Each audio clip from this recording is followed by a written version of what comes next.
So we were on to day 7, and what a day that was. I won't forget it for a long time. It's not too often in life you get to visit 2 places in the one day where you feel like you're on top of the world.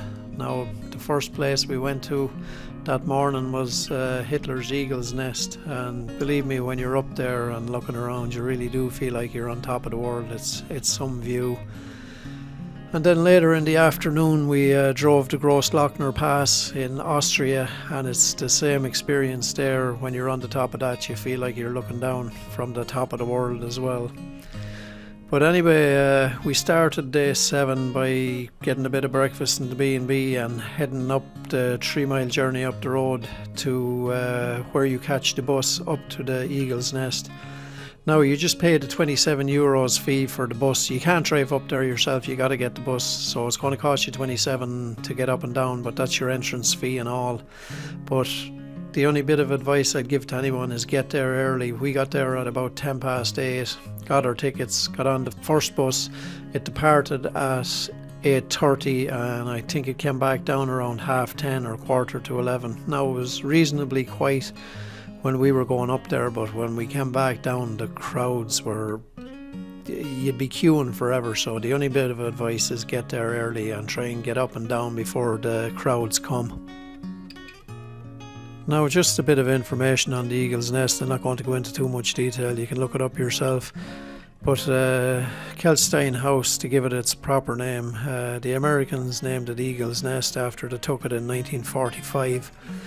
It sits above the Obersalzberg in the German Bavarian Alps, outside the town of Berchtesgaden.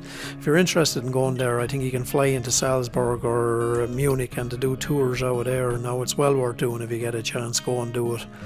But it was built between 1937 and 38. It sits 1,600 metres above sea level.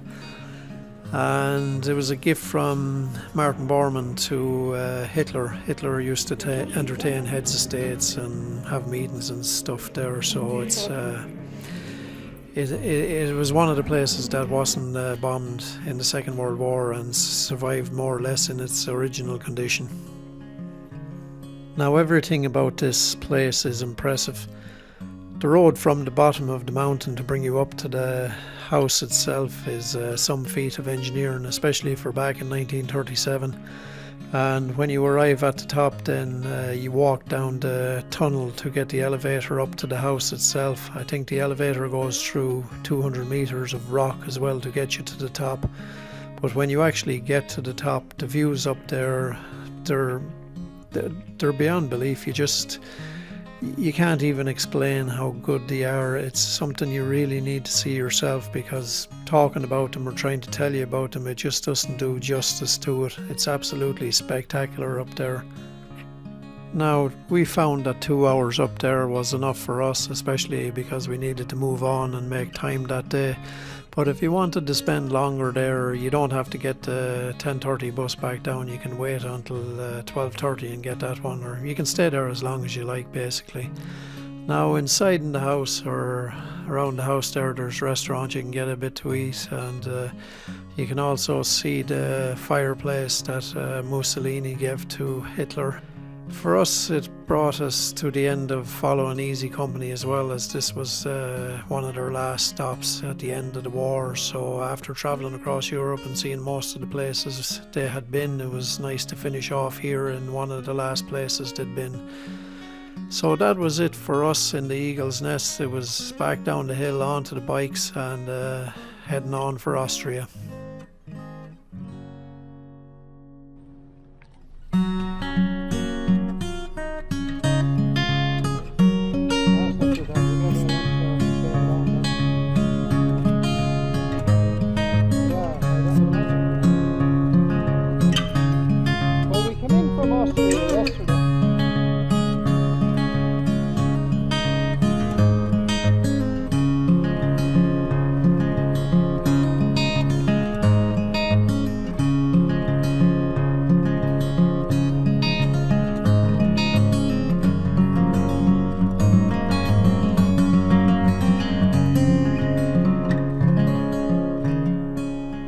So before we reached Glockner Pass, we decided to go into Zell Am See for a bit of lunch, and I wanted to walk down and have a look at the lake and just have a look around the town itself. Unfortunately for us, there was a festival on the lakeside, and as we were walking down the street looking for a restaurant to get a bit of food, this mad old Fraulein started talking to me in Austrian, obviously, or whatever. I didn't understand what she was saying, but I thought she was trying to coax us to go into one of the restaurants, but she ended up getting quite aggressive anyway. But it turned out there was an entrance fee to walk down to the lake, and she was fairly insistent that I pay it. Anyways, one of the stewards that did speak English informed me I had to pay €9 if I wanted to walk down and look at the lake, which on any other day it would have been free. I explained that I was only passing through and wanted to just have a quick look, but they weren't having any of it, so I had to pay the €9 just to walk down and have a look at the lake. So after getting a bit of lunch and a quick look around the town and the lake, it was time to head for the Glockner Pass.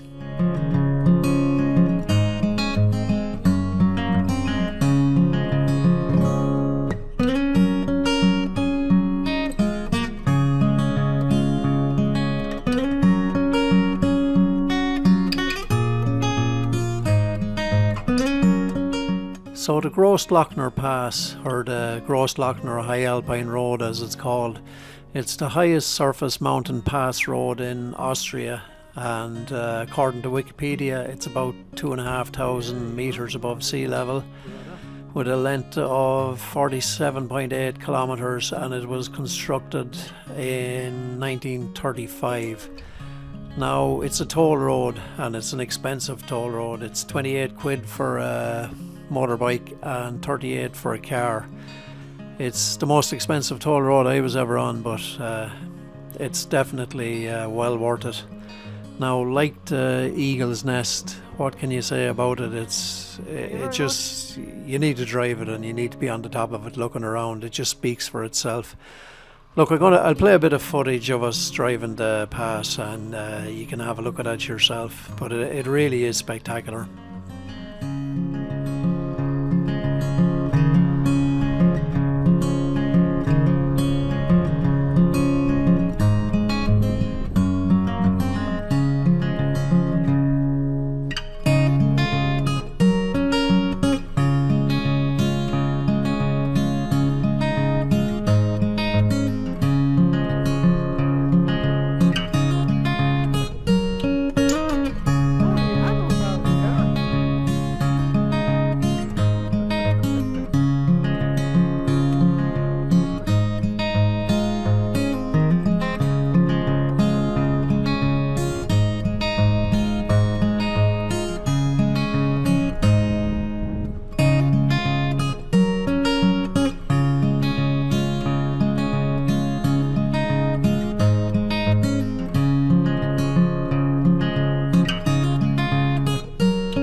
So that was it. We had the Grossglockner pass, the Eagle's Nest done, and it was time for us to head to Ljubljana.